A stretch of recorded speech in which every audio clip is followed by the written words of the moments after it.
Olá, eu sou o Pedro e estou aqui com o Martim para mais um episódio de Travagem Queimada podcast em que falamos das novidades do automobilismo. Iremos assim começar pela Fórmula 1. O primeiro grande acontecimento deste período de 3 semanas foi mesmo o Grande Prémio do Bahrein.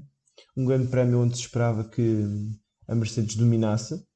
A Ferrari, que seria a principal favorita pelo grande domínio que exerceu no ano passado, ehm, não foi expectável, portanto, devido à má performance que teve em geral em 2020. Portanto, foi mesmo a Mercedes que se esperava a grande vitoriosa. E acabou por ser, por Lewis Hamilton, que ganhou a corrida, mas o que não se estava à espera é que a Red Bull estivesse tão perto.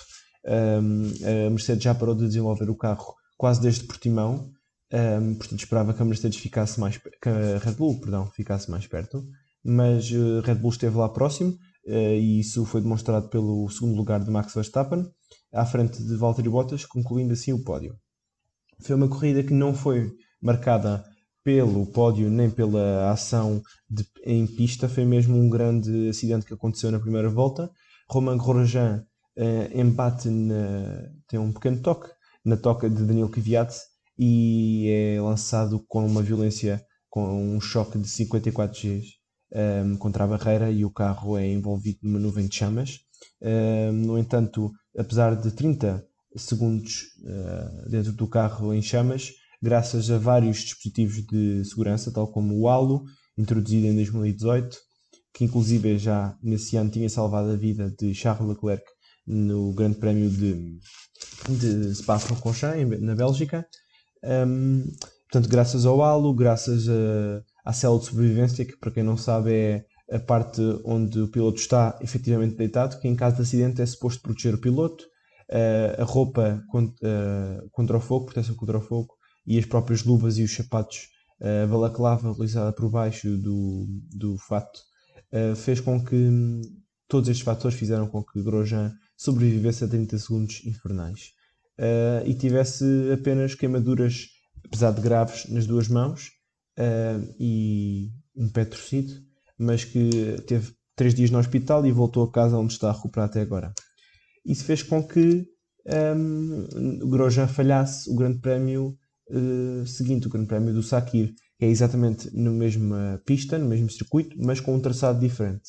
É um traçado que pela primeira vez faz voltas de corrida a menos de 1 minuto.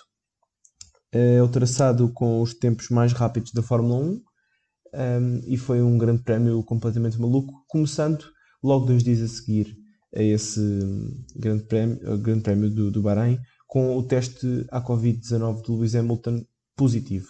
Portanto, de repente a Mercedes tinha que encontrar um substituto para o campeão mundial deste ano. E falou-se sobre Stoffel Van Dorn, que tinha acabado de testar a Fórmula E em Valência. Falou-se sobre Esteban Gutierrez, o segundo piloto de testes, mas que faltava alguma quilometragem, e é um piloto que não está na Fórmula 1 desde 2016. E falou-se ainda em Nico Hülkenberg, que foi sempre o super sub desta temporada. No entanto, visto que já tem o campeonato completamente assegurado, quer das equipas, quer dos pilotos, arriscaram e quiseram ver como é que George Russell, atualmente na Mercedes, se ficava num Mercedes, num carro de topo. E, portanto, foi dada a oportunidade a este jovem, e que com pouco tempo de adaptação, inclusive usando botas mais pequenas para caber no carro, um carro que não estava totalmente habituado, não só em termos mecânicos e de performance, mas também em termos de botões e software e resposta do carro. Fez um trabalho incrível, ficou bem classificado nos treinos. Na classificação ficou a poucas milésimas de Valtteri Bottas. Aliás, o top 3 nessa sessão de qualificação foi Bottas, Russell e Max Verstappen, separados por menos de uma décima aos 3. Portanto, foi uma sessão muito competitiva, mas a grande surpresa foi mesmo na corrida. A grelha de partida não trouxe qualquer surpresa, foi mais ou menos onde os carros a ordem de performance dos carros, pronto. Mas de notar que Pietro Fittipaldi substituiria Romain Grosjean, não só para esta corrida, mas também para a corrida de Abu Dhabi. E Jack Aitken, o piloto de Fórmula 2 da Campos, e o atual piloto de teste e desenvolvimento da Williams, assumiu o lugar de Russell. e portanto, tendo isto em conta, a corrida arrancou, logo com um toque na terceira, quarta curva de Leclerc em Sérgio Pérez. Leclerc vai contra a parede, Pérez sofre um toque forte, mas não consegue recuperar e ao fim da primeira volta está em último. E Max Verstappen, que estava a assistir de um ponto de vista mais de fora esta situação, tomou cuidados para evitar o acidente, mas no entanto, como ficou sem espaço, acabou por ficar fora também na primeira volta. Sérgio Pérez fez então uma recuperação muito boa ao longo da corrida, mas onde a corrida ficou ganha por Sérgio Pérez e teve no pódio Esteban Ocon e Lance Stroll, foi mesmo quando acontece um safety car, porque Jack Aitken, que fez um bom trabalho até esse ponto, teve um pequeno acidente e partiu a asa da frente, entrou para os pits e portanto fez com que fosse ativo o safety car, e a Mercedes foi aí que fez o grande erro, que foi chamou Russell e Bottas seguidos e fez uma grande porcaria, que foi meteu os pneus de Russell, os pneus de Bottas no carro de Russell, e em Bottas, quando a seguir vai um, trocar pneus, percebem-se que algo não está bem, então metem, se lembro corretamente, Bottas estava de duros, metem médios, veem que não apertam porque são os de Russell e depois voltam a pôr os duros. Portanto, Bottas não para trocar pneus, mas sai com os pneus que entra.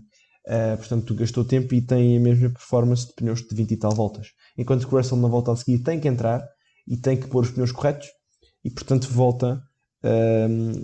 Se bem me lembro, era Bottas e Russell quinto e sexto, e portanto, nessa altura, Sérgio Pérez estava mesmo em primeiro. No entanto, Bottas não conseguiu recuperar tanto terreno e, aliás, até foi caindo a alguns lugares, mas o Russell estava a apanhar e, de repente, vemos que o Russell está em segundo atrás de Sérgio Pérez.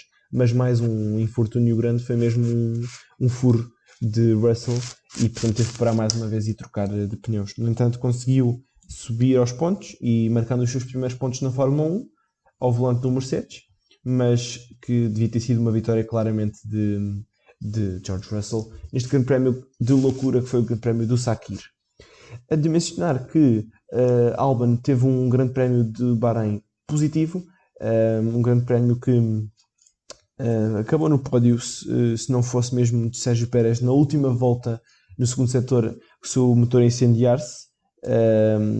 Albon teria ficado em quarto, mas no entanto acabou em terceiro e estava lá e teve um grande prémio sólido. No entanto, no grande prémio do Sakir, quando o principal candidato ao seu lugar para a época de 2021 fica em primeiro e Albon não consegue capitalizar numa corrida que deveria ter sido ganha por Mercedes ou Red Bull, o cenário não ficou muito bem pintado para Alexander Albon. O Grande Prémio de Abu Dhabi, no famoso circuito de Yas Marina, que já há muitos anos é o último Grande Prémio da Fórmula 1, viu um vencedor diferente do habitual, que é a Mercedes, com o Max Verstappen a liderar desde o início ao fim, desde uma performance dominante na qualificação até ao final da corrida, sendo completamente intocável na corrida que marcou o regresso de Lewis Hamilton às pistas após o Covid-19, sendo que este confirma que ainda não está a 100% de saúde, mas vamos ver o que o futuro espera do 7 vezes campeão mundial Lewis Hamilton, que igualou o recorde de Michael Schumacher.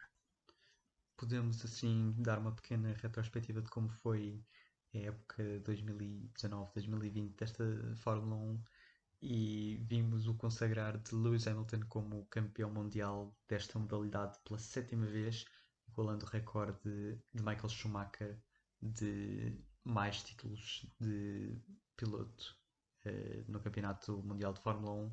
Não é nem que a Mercedes volta a ser dominante desde 2014, que a Mercedes é efetivamente a equipa mais dominante de longe. Podemos até dizer que não é só a Mercedes, mas sim os carros com motor Mercedes, sendo que até a própria Racing Point, com os motores Mercedes, conseguiu resultados muito competitivos e realmente o único piloto que consegue fazer frente a esta supremacia é Max Verstappen na Red Bull, que mesmo assim só conseguiu ganhar a última corrida, muito provavelmente porque enquanto que a Red Bull continua a desenvolver o carro ao longo do ano, a Mercedes, desde o Grande Prémio de Portimão, que começou a desenvolver o do próximo ano, preparando-se assim para mais uma época de dominação completa. Fazendo uma preview a 2021, o que é que podemos esperar? Bem, não vamos contar tudo aqui já neste podcast, guardaremos alguma informação para vos dar na altura dos testes de pré-temporada de 2021, mas podemos dar algumas informações, como por exemplo a chamada dança das cadeiras. Daniel Kvyat já saberia que depois do Grande Prémio de Abu Dhabi não teria mais lugar na Fórmula 1 e esse lugar está aguardado para Yuki Tsunoda, o jovem japonês de Fórmula 2, que tem feito uma progressão incrível. Em 2018 estreava-se na Fórmula 4, no ano a seguir, 2019, passa diretamente para a Fórmula 3, no ano de 2020 faz uma época de Fórmula 2, em terceiro lugar termina com pontos suficientes para a superlicença necessária para a Fórmula 1 e portanto vai ter a sua oportunidade num carro de Fórmula 1 e numa equipa de Fórmula 1. É um piloto muito, muito bom, um piloto que tem características humildes, mas que queremos que mostre o seu potencial e vai ser bom segui-lo contra as outras duas novidades também provenientes da Fórmula 2 para a equipa da Haas, que vai ter Mick Schumacher, filho do heptacampeão Michael Schumacher, e Mazepin é filho de um bilionário russo que esteve na Fórmula 2 também este ano, não é? E pronto, tem alguns comportamentos menos positivos para um piloto de Fórmula 1 e para qualquer pessoa, de assédio e de outros problemas que não queremos mencionar neste podcast, porque este podcast é sobre desporto e não sobre conduta que se deve ter. No entanto, estes casos foram graves e, portanto, é necessário condená-los. Mas pronto, são estas as danças das cadeiras. Estamos só à espera até à data de gravação do podcast. Não temos qualquer informação de quem vai ter o lugar 2021 para a Red Bull para fazer a parceria com o Max Verstappen. Fala-se que sexta-feira, portanto no dia 18, será tomada uma decisão. Fala-se que Pérez vai tomar esse lugar e que Alexander Albon vai ter um lugar de testes na Red Bull, o que permite que, caso Pérez não se conseguir habituar e consiga-se pôr o Albon pronto, no que é o seu lugar da Fórmula 1. E também faz a Red Bull uma jogada esperta, de modo a que vai ter uma temporada de Albon e uma temporada de Pérez para comparar, para que em 2022, com as novas regulações de carros, se consiga apostar no candidato mais bem conseguido. E pronto, sobre a dança das cadeiras é tudo. Falaremos, como disse, então, num podcast mais à frente, mais informações sobre o que muda desta temporada para a próxima. Para terminar este podcast, gostaríamos ainda de falar um bocadinho sobre os movimentos que estão a acontecer na Fórmula 1 em termos de equipas. Duas equipas de grande peso anunciaram a sua saída depois da temporada de 2020-2021. A primeira a anunciar isto foi a Audi, a segunda foi a BMW. No entanto, a Andretti, equipa que sempre esteve ligada à BMW, confirmou o seu desejo de continuar na competição e está agora à procura de novo parceiro. E assim nos despedimos. Nós somos o Pedro e o Martim. O nome deste podcast é Travagem Queimada e até à próxima.